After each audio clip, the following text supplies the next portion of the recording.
Saudações. Ontem à noite nós falamos sobre o tema e dissemos que os acontecimentos recentes do Texas não significavam que os Estados Unidos estivessem à beira de uma guerra civil, embora a dissolução dos próprios Estados Unidos fossem fato da vida, acabariam acontecendo. Mas agora parece que eles estão mais perto da guerra civil, sim. O governador do Texas acaba de declarar guerra aos Estados Unidos na prática. Declara estado de guerra, né? Como assim? A Constituição americana permite que, se um Estado estiver sendo ameaçado e o governo federal não socorrê-lo, ele pode declarar estado de guerra. Foi exatamente isso que o Greg Abbott fez. Então, quem esperava, eu até esperava de certa forma, que as coisas fossem acalmar, se enganaram. Eu me enganei. Porque, como eu disse ontem, a guerra é política por outros meios, então dava para resolver politicamente. Mas está ficando cada vez mais difícil resolver politicamente. Os Estados Unidos estão desmanchando, certo? Os Estados Unidos estão desmanchando. O Texas não está buscando consenso. O Texas não está buscando consenso. Isso é nítido. Mas vamos tentar entender isso aqui. Por que ele não busca o consenso? Porque eu acredito que o governador Greg Abbott já compreenda que o consenso não vale mais a pena. É muito mais do que uma disputa entre democrata e republicano, igual alguns jornais têm tentado vender. São governadores republicanos revoltadinhos contra um governo democrata. Não, gente. Sempre houve, como eu já disse outras vezes, presidente de um partido e governador de outro. O que está acontecendo agora, se você excetua a rebelião de 1860, quando o governador da Geórgia fez a mesma coisa que o Greg Abbott está fazendo agora, e depois houve a Guerra Civil, com exceção daquele período, isso nunca aconteceu. Sempre governador de um partido e presidente de outro partido conviveram nos Estados Unidos. O que mudou? É a sensação de incompetência, de abandono, que muitos governadores têm, porque é importante deixar claro que o Texas não está sozinho. Você vê essa foto, o Texas está sozinho. Não, essa outra imagem é mais realista. Os Estados Unidos estão sendo separados, certo? Os Estados Unidos estão desmoronando. Por quê? Porque os democratas, que são liberais no sentido econômico, ou seja, são de direita, mas são progressistas, né, no que tange aos costumes, abusaram do poder midiático. Abusaram, certo? Abusaram.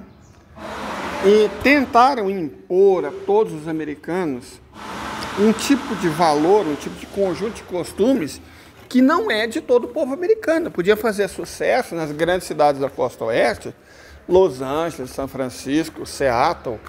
Podia fazer sentido nas grandes cidades da costa leste, Nova York principalmente, Chicago, Filadélfia, Baltimore.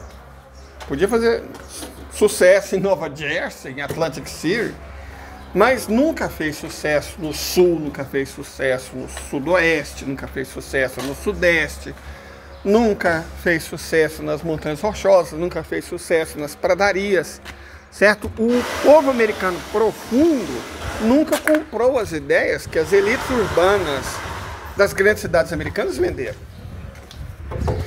E essas ideias, elas, pelo contrário, foram rejeitadas, certo? A questão toda é essa. Dentro desse princípio identitarista, o não combate à migração ilegal, e aí a gente tem que fazer uma ressalva.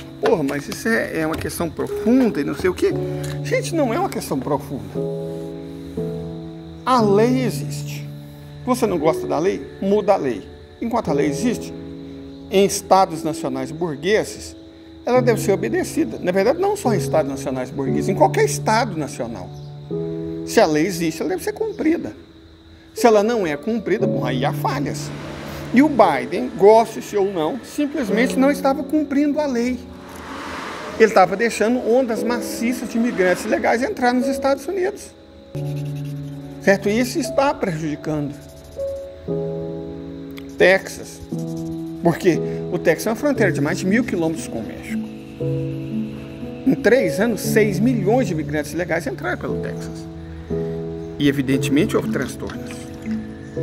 Quem paga por isso é o povo e o governo do Texas, não o governo dos Estados Unidos. Na verdade, há quanto tempo o governo dos Estados Unidos vem governando para banqueiro, fabricante de arma, grandes empresários?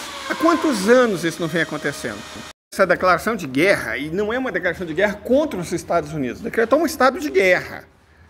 Se os Estados Unidos quiserem entrar, bom, entrem. Pelo jeito, o governador do Texas não está com medo. E faz sentido ele não ter medo? Faz. Você sabe por quê? Deixa eu explicar para vocês por que faz sentido. Porque o povo dos Estados Unidos tem muito, mas muito mais armas do que o exército dos Estados Unidos. As Forças Armadas dos Estados Unidos têm 857 bases pelo mundo, ou seja, grande parte das Forças Armadas dos Estados Unidos estão em outros países do mundo, estão ocupando a Europa.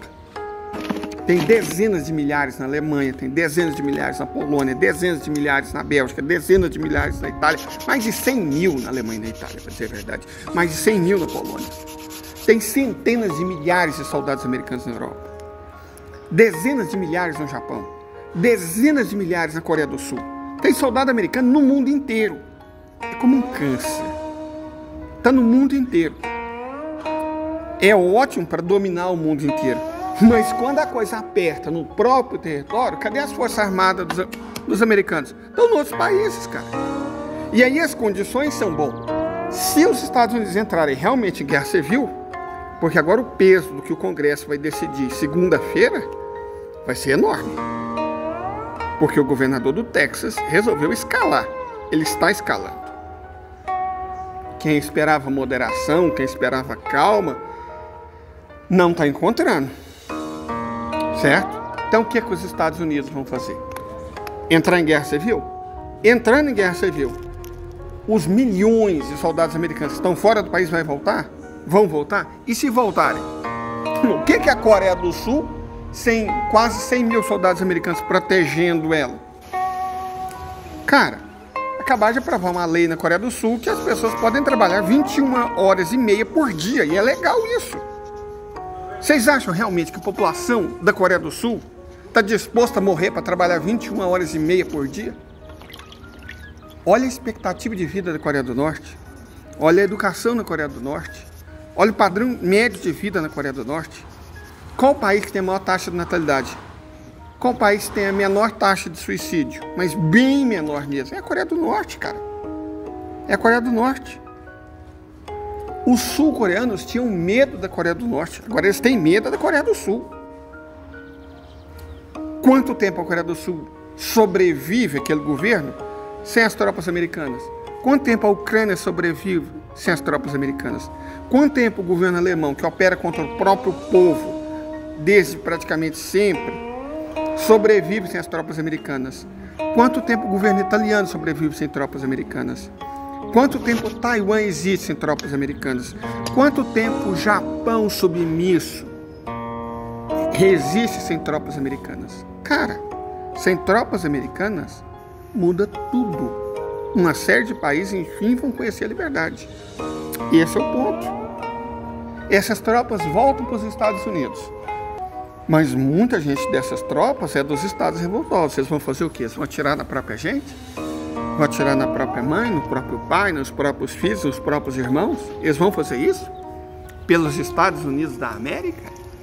Olha, cara, eu acho mais fácil a população do Texas pegar em arma e se levantar do que os soldados que estão ocupando o mundo inteiro atirar contra os próprios irmãos. A situação estava ruim? Bastante. Mas ela acabou de piorar. Eu não diria para o resto do mundo, mas com certeza para os Estados Unidos da América, ela acabou mesmo de piorar. E vocês sabem o que eu acho? Eu acho é pouco. Eu acho que demorou, na verdade.